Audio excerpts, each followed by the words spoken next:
الحمد لله نحمده ونستعينه ونستغفره ونؤمن به ونتوكل عليه ونعوذ بالله من شرور أنفسنا ومن سيئات أعمالنا من يهده الله فلا مضل له ومن يضلل فلا هادي له وأشهد أن لا إله إلا الله وحده لا شريك له وأشهد أن محمدا عبده ورسوله أرسله بالهدى ودين الحق ليظهره على الدين كله ولو كره المشركون اللهم صل وسلم وبارك على رسولك سيدنا محمد وعلى آله وصحبه وبارك وسلم تسليما كثيرا كثيرا أما بعد فأعوذ بالله من الشيطان الرجيم بسم الله الرحمن الرحيم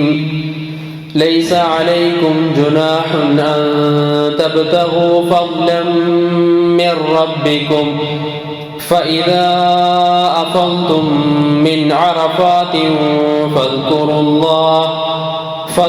الله عند المشعر الحرام واذكروه كما هداكم وإن كنتم من قبله لمن الضالين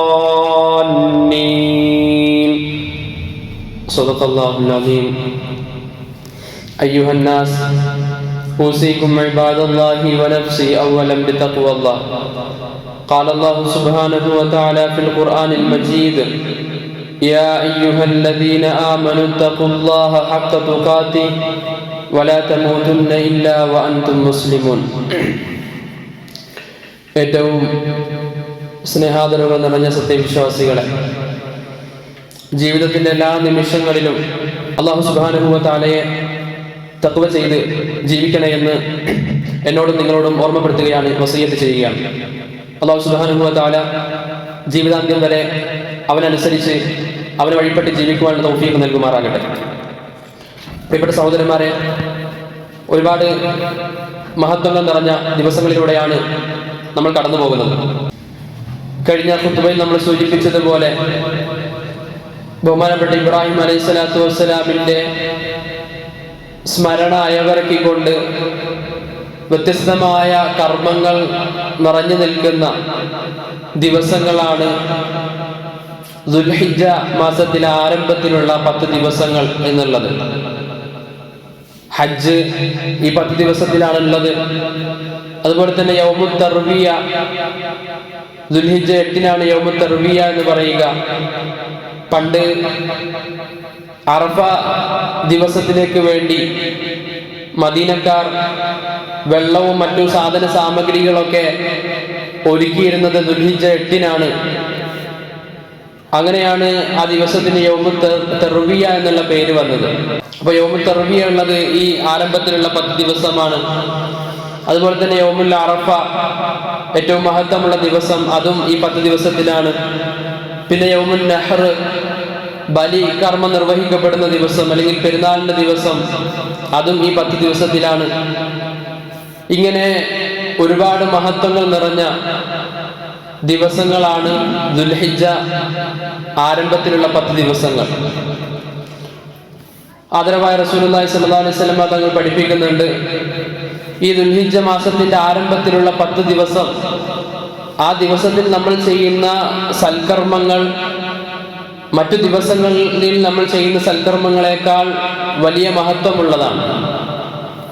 ബഹുമാനപ്പെട്ട ഇമാം തിർമിദി റഹിമഹുല്ലാഹ് റിവായത്ത് ചെയ്യുന്ന ഹദീസിൽ കാണാം, നബി സല്ലല്ലാഹു അലൈഹി വസല്ലം തങ്ങൾ പറയുകയാണ്, മാമിൻ അയ്യാമിൻ അൽ അമലു സ്വാലിഹു ഫീഹിന്ന അഹബ്ബു ഇലല്ലാഹി മിൻ ഹാദിഹിൽ അയ്യാമിൽ അശ്ർ.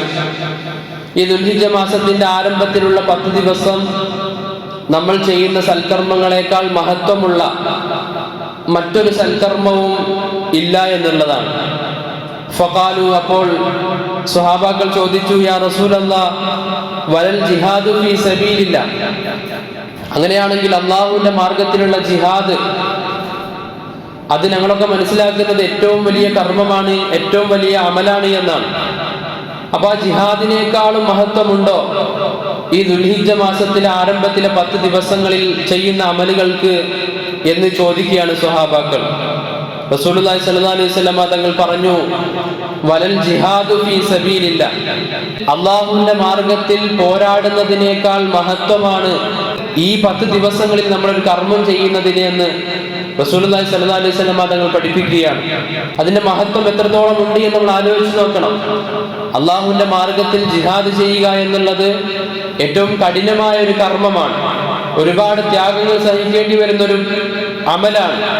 പക്ഷെ ആ അമലിനേക്കാളും മഹത്വമുണ്ട് ഈ 10 ദിവസങ്ങളിൽ നമ്മളൊരു കർമ്മം ചെയ്യുന്നതിന് എന്ന് റസൂലുള്ളാഹി സ്വല്ലല്ലാഹു അലൈഹി വസല്ലം തങ്ങൾ പഠിപ്പിക്കുകയാണ്. വലൽ ജിഹാദു ഫീ സബീലില്ലാഹ്, ജിഹാദ് ചെയ്യുന്നതിനേക്കാൾ പ്രതിഫലമാണ് ഈ 10 ദിവസങ്ങളിൽ അമൽ ചെയ്യുന്നതിന്. ഇല്ലാ റജുലുൻ ഖറജ ബിനഫ്സിഹി വമാലിഹി ഫലം യർജിഉ മിൻ ദാലിക ബിശൈഇൻ, ഒരു വ്യക്തിയുടെ ജിഹാദ് ഒഴികെ, ഇല്ലാ റജുലുൻ, ഒരു വ്യക്തി ഒഴികെ, ഖറജ ബിനഫ്സിഹി വമാലിഹി, അവൻ ജിഹാദിന് വേണ്ടി അവന്റെ സമ്പത്തും അവന്റെ സ്വന്തത്തെയും ഒക്കെ സമർപ്പിച്ചുകൊണ്ട് പുറപ്പെട്ടു. വലം യർജിഉ മിൻ ദാലിക ബിശൈഇൻ, എന്നാൽ അതിൽ നിന്ന് ഒന്നും തിരിച്ചു കൊണ്ടുവരാതെ പരിപൂർണമായി രക്തസാക്ഷിത്വം വരിച്ച വ്യക്തി ഒഴികെ. അതുകൊണ്ട് തന്നെ പ്രിയപ്പെട്ട മുഅ്മിനീങ്ങളെ, ഈ ദിവസങ്ങളെ വളരെ ഗൗരവത്തിൽ നമ്മൾ കാണണം. രാത്രികളിൽ ഏറ്റവും മഹത്വമുള്ള രാത്രികൾ റമദാനിലെ രാത്രികളാണ്. എന്നാൽ പകലുകളിൽ ഏറ്റവും മഹത്വമുള്ള പകലുകൾ അത് ദുൽഹിജ്ജ മാസത്തിലെ ആരംഭത്തിലുള്ള 10 ദിവസങ്ങളിലെ പകലുകളാണ്.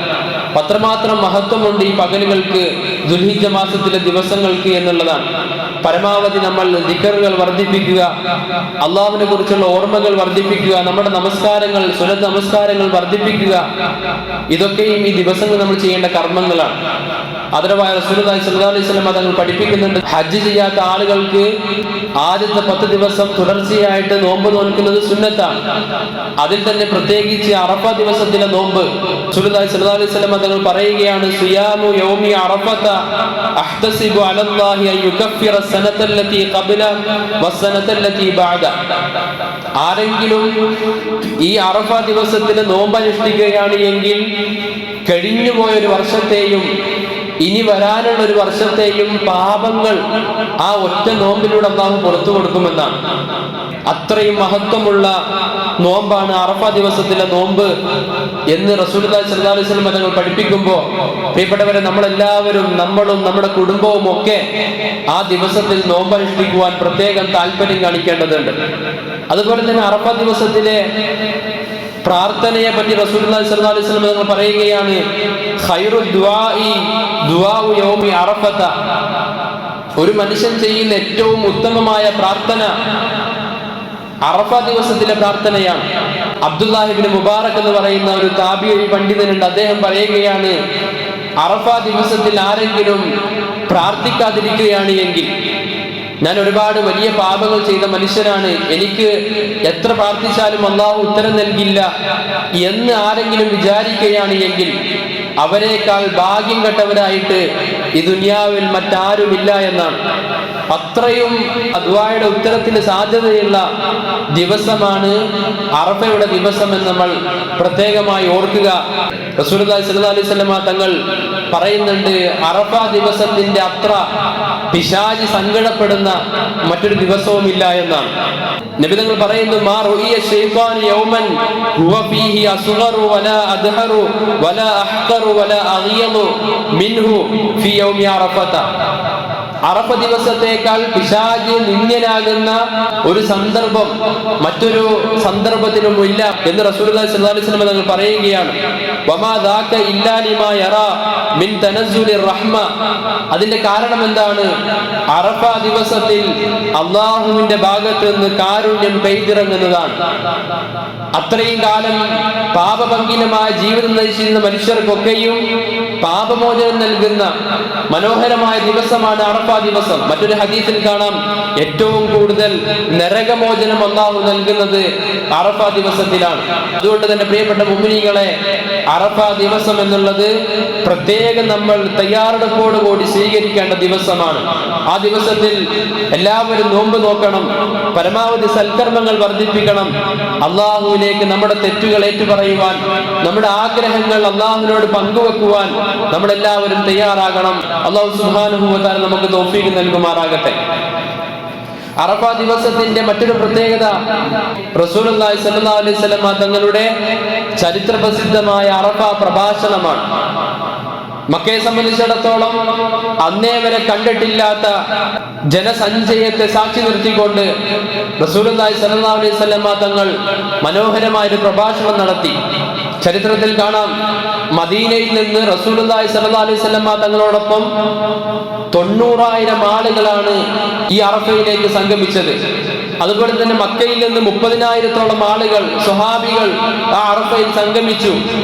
1,00,000-ലധികം വരുന്ന സ്വഹാബികൾ ഒരുമിച്ച് നിന്ന മഹാസഞ്ചയത്തെ സാക്ഷിക്കൊണ്ട് റസൂലുള്ളാഹി സ്വല്ലല്ലാഹു അലൈഹി വസല്ലം തങ്ങൾ നടത്തിയ മനോഹരമായ പ്രഭാഷണമുണ്ട്. പുതിയ ലോകക്രമത്തിൽ നമ്മൾ ചർച്ച ചെയ്തുകൊണ്ടിരിക്കുന്ന ജെൻഡർ ഇക്വാലിറ്റി, ലിംഗ നീതി, അതുപോലെ തന്നെ സോഷ്യൽ ഇക്വാലിറ്റി, സാമൂഹിക നീതി, പിന്നെ സ്വാതന്ത്ര്യം, സമത്വം, മനുഷ്യത്വം തുടങ്ങിയ പല ആശയങ്ങളെയും മനോഹരമായ രൂപത്തിൽ കോർത്തിണക്കിക്കൊണ്ടാണ് റസൂലുള്ളാഹി സ്വല്ലല്ലാഹു അലൈഹി വസല്ലം തങ്ങൾ അന്ന് അറഫ പ്രഭാഷണം നടത്തിയത്. അതിലെ ഓരോ വാക്കുകൾ ആരംഭിക്കുമ്പോഴും റസൂലുള്ളാഹി സ്വല്ലല്ലാഹു അലൈഹി വസല്ലം തങ്ങൾ വിളിച്ചിരുന്നത് യാ അയ്യുഹന്നാസ് എന്നായിരുന്നു, അല്ലയോ ജനങ്ങളെ എന്നായിരുന്നു. നബി സല്ലല്ലാഹു അലൈഹി വസല്ലം തങ്ങളുടെ മുന്നിൽ മുഴുവനും മുഅ്മിനീങ്ങളാണ്. സാധാരണ യാ അയ്യുഹല്ലദീന ആമനു എന്നാണ് പറയാറുള്ളത്.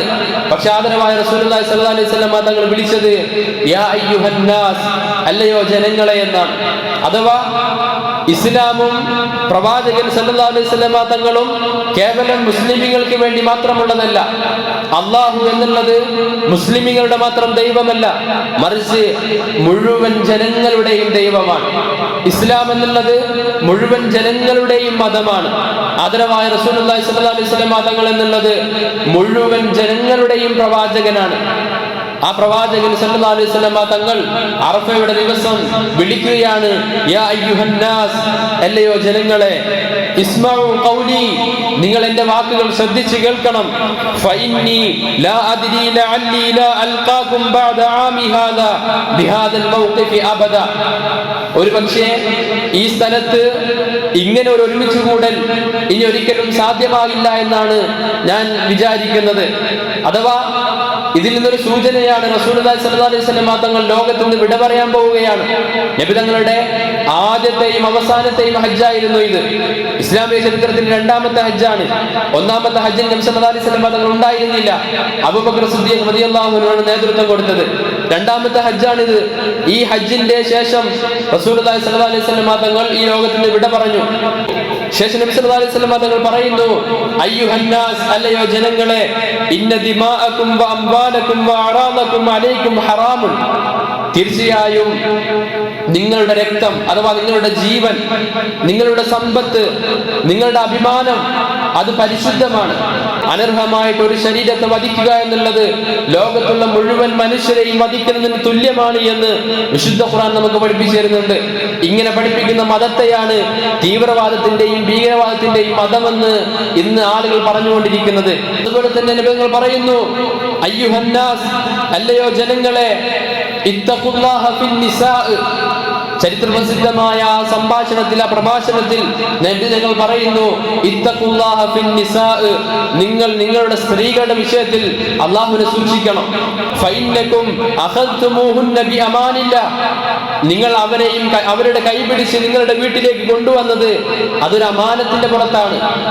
കേവലം ഒരു ആചാരമായിരുന്നില്ല നിക്കാഹ്, കേവലം ഒരു ആഘോഷമായിരുന്നില്ല നിക്കാഹ്, മറിച്ച് അതൊരു അമാനത്താണ്. അള്ളാഹു നമുക്ക് ഏൽപ്പിച്ചു തന്ന അമാനത്താണ് നമ്മുടെ സ്ത്രീകളെന്ന് റസൂലുള്ളാഹി സ്വല്ലല്ലാഹു അലൈഹി വസല്ലം തങ്ങൾ പഠിപ്പിക്കുകയാണ്. വലഹുന്ന അലൈക്കും റിസ്ഖുഹുന്ന വകിസ്വതുഹുന്ന ബിൽ മഅറൂഫ്, സ്ത്രീകൾക്ക് ആവശ്യമായിട്ടുള്ള ഭക്ഷണം, സുരക്ഷിതത്വം, വസ്ത്രം, ഇതൊക്കെയും ഒരു പുരുഷൻ കൊടുക്കണമെന്ന് ചരിത്രപ്രസിദ്ധമായ ആ സംഭാഷണത്തിൽ റസൂലുള്ളാഹി സ്വല്ലല്ലാഹു അലൈഹി വസല്ലം തങ്ങൾ പഠിപ്പിക്കുകയാണ്. അതുപോലെ തന്നെ ഞങ്ങൾ പഠിപ്പിച്ചു, ഞാൻ ഈ ദിവസം പലിശ നിരോധിച്ചിരിക്കുകയാണ്. ഇനിയൊരാളും പലിശയുമായി ബന്ധപ്പെടാൻ പാടില്ല. പലിശ എന്നുള്ളത് സാമ്പത്തിക ഭദ്രതയെ തകർക്കുന്ന ഏറ്റവും വലിയ സാമൂഹിക വിപത്താണ്. അതുകൊണ്ട് നിങ്ങൾ ഒരിക്കലും പലിശയുമായി ഇനി ബന്ധപ്പെടാൻ പാടില്ല എന്ന് റസൂലുള്ളാഹി സ്വല്ലല്ലാഹു അലൈഹി വസല്ലം തങ്ങൾ പഠിപ്പിക്കുകയാണ്. ശേഷം നബി തങ്ങൾ പഠിപ്പിച്ചു, ഞാൻ നിങ്ങളിലേക്ക് 2 കാര്യങ്ങൾ വിട്ടേച്ചു പോവുകയാണ്. അത് നിങ്ങൾ മുറുകെ പിടിക്കുന്നിടത്തോളം കാലം ഫലൻ തദില്ലു അബദ, ഒരിക്കലും നിങ്ങൾ വഴികേടിലാവുകയില്ല. എന്താണ് 2 കാര്യങ്ങൾ? കാര്യങ്ങൾ കിതാബല്ലാഹി വസുന്നത നബിഹി സല്ലല്ലാഹു അലൈഹി വസല്ലം. ഒന്ന് അല്ലാഹുവിന്റെ കിതാബാണ്, പരിശുദ്ധമായ ഖുർആനാണ്.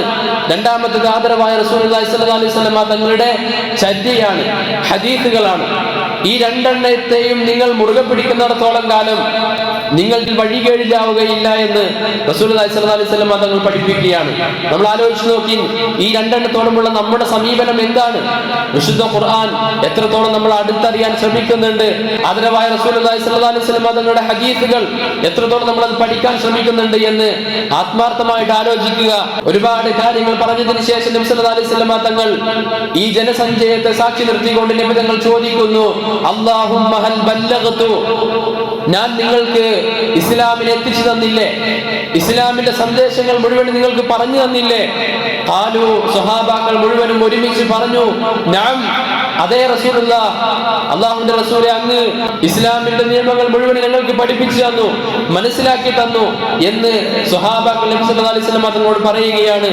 നബി തങ്ങളുടെ വിരലുകൾ ആകാശത്തെ ഉയർത്തിക്കൊണ്ട് നബി തങ്ങൾ പറഞ്ഞു, അല്ലാഹുമ്മ ഫശ്ഹദ്, അല്ലാഹുവേ നീ സാക്ഷിയാകണം.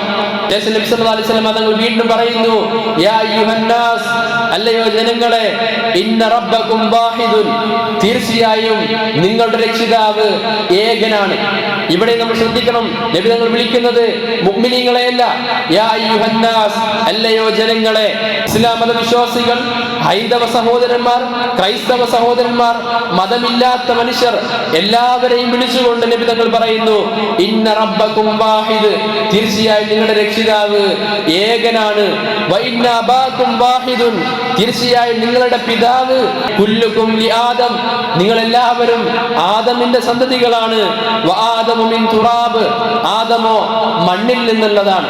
ഒരൊറ്റ പിതാവിന്റെ മക്കളാണ് നിങ്ങൾ എല്ലാവരും എന്ന് റസൂലുള്ളാഹി സ്വല്ലല്ലാഹു അലൈഹി വസല്ലം തങ്ങൾ പഠിപ്പിക്കുകയാണ്.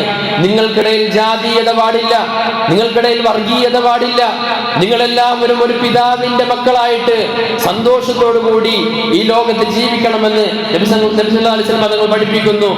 ഉത്തരേന്ത്യയുടെ തെരുവീതികളിൽ നമ്മൾ എല്ലാ ദിവസവും കേട്ടുകൊണ്ടിരിക്കുന്നതാണ്, ജാതീയതയുടെ പേരിൽ മനുഷ്യർ ആക്രമിക്കപ്പെടുന്നു, കൊല ചെയ്യപ്പെടുന്നു. എന്തുകൊണ്ടാണ്? നിങ്ങൾ ഒരൊറ്റ പിതാവിന്റെ മക്കളാണ് എന്ന് പറയാനുള്ള തന്റെ ഇടം പലപ്പോഴും നമുക്ക് ഉണ്ടായില്ല എന്നുള്ളതാണ്. പ്രിയപ്പെട്ട മുഅ്മിനീങ്ങളെ, ശേഷം റസൂലുള്ളാഹി സ്വല്ലല്ലാഹു അലൈഹി വസല്ലം തങ്ങൾ വീണ്ടും ചോദിക്കുന്നു, ഹൽ ബല്ലഗ്തു, സ്വഹാബാക്കളെ നിങ്ങൾക്ക് എത്തിച്ചു തന്നില്ലേ? നബി തങ്ങളോട് സ്വഹാബാക്കൾ പറഞ്ഞു, നഅം യാ റസൂലല്ലാഹ്.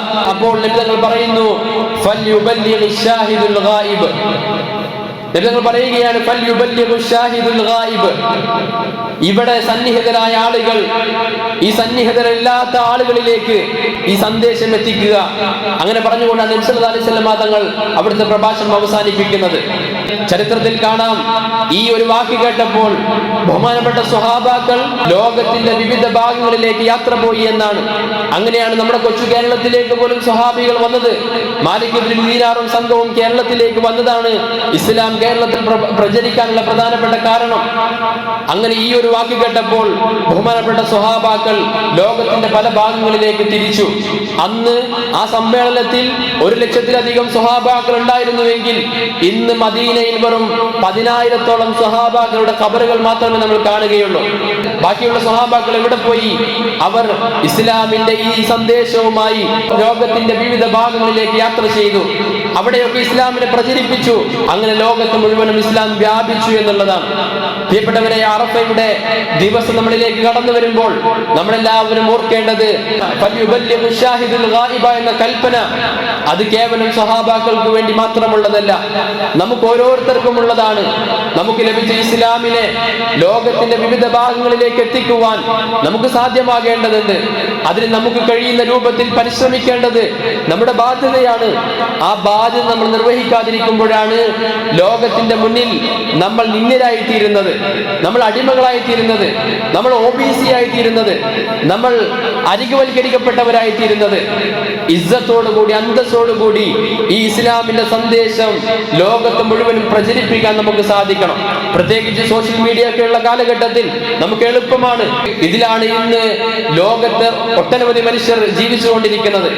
അങ്ങനെയുള്ള ആളുകളുടെ മുന്നിലേക്ക് ഇസ്ലാമിനെ പറ്റി ഒരു ഷെയറെങ്കിലും കൊണ്ട് നമുക്ക് പ്രബോധനം ചെയ്യാൻ സാധിക്കേണ്ടതുണ്ട്. നിങ്ങൾ എല്ലാവരും ഒരുപക്ഷെ അറിഞ്ഞിട്ടുണ്ടായിരിക്കും CJP എന്ന് പറയുന്ന പുതിയൊരു പാർട്ടിയെ പറ്റി. ഇന്ന് ഇന്ത്യയിൽ മുഴുവനും തരംഗമായി കൊണ്ടിരിക്കുകയാണ് CJP. വെറും ചെറുപ്പക്കാർ സോഷ്യൽ മീഡിയ വഴി തുടങ്ങിയ ഒരു പാർട്ടിയാണത്. 4 ദിവസം കൊണ്ട് 1 കോടിയിലധികം മനുഷ്യർ ഫോളോ ചെയ്ത ഇൻസ്റ്റഗ്രാം പേജ് ഇന്ന് വാർത്തയായിട്ടുണ്ടായിരുന്നു. നമ്മുടെ രാജ്യത്ത് നടക്കുന്ന അക്രമത്തിനെതിരെ, പ്രത്യേകിച്ച് യുവാക്കൾ നേരിടുന്ന പ്രശ്നങ്ങൾക്കെതിരെ കുറച്ച് യുവാക്കൾ ഉണർന്ന് പ്രവർത്തിച്ചപ്പോൾ അതൊരു വലിയ മൂവ്മെന്റായി മാറിയെങ്കിൽ പ്രിയപ്പെട്ടവരെ, നമുക്ക് ഒരുപാട് സാധ്യതകളാണ് നമ്മുടെ മുന്നിലുള്ളത്. ഇസ്ലാമിനെ ആളുകളിലേക്ക് എത്തിക്കുവാൻ പുതിയ സംവിധാനങ്ങൾ ഉപയോഗിച്ചുകൊണ്ട് നമ്മൾ പരിശ്രമിക്കേണ്ടതുണ്ട്. അല്ലാഹു സുബ്ഹാനഹു വ തആല നമുക്കതിന് തൗഫീഖ് നൽകുമാറാകട്ടെ. നമ്മുടെ ജീവിതത്തിൽ നിന്ന് ഒരു ചെറിയ സമയമെങ്കിലും ഇസ്ലാമിക പ്രബോധനത്തിന് മാറ്റിവെക്കുവാൻ അല്ലാഹു നമുക്ക് തൗഫീഖ് നൽകുമാറാകട്ടെ. അതേപോലെ തന്നെ ഇനി വരുന്ന ദിവസങ്ങൾ പരമാവധി സൽക്കർമ്മങ്ങൾ കൊണ്ട് സമ്പന്നമാക്കുവാനും അല്ലാഹു നമുക്ക് തൗഫീഖ് നൽകുമാറാകട്ടെ.